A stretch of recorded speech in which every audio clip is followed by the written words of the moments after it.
Sa ingon o silitiyon yun nga taman las doktrina sa pagsabot, no? Nga masama sa mga relihiyoso nga Kristiyano. Pero ang atong Ginoo wala gid siya nangalan o relihiyoso nga Kristiyano kundi nga mahigugmaon nga mga Kristiyano.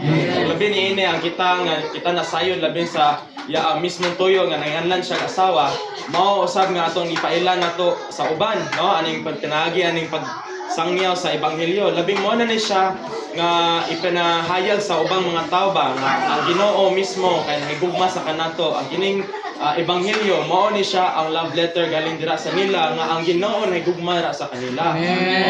Mao nga moduol sila ay kanang mao makaduol sila sa kamatuoran, mahiusa sa iglesia para masakop dira sa pangasawnon sa Ginoo. O labin nga matawag sila.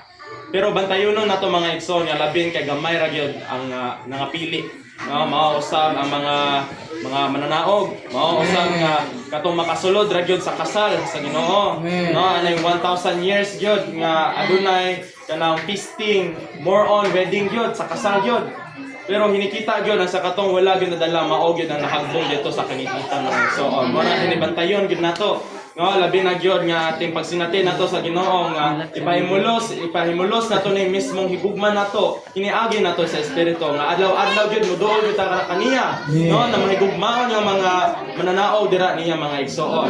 Then naiusa para pangasawnon gyud ta nag-abot sa eternidad mga igsoon. Amen.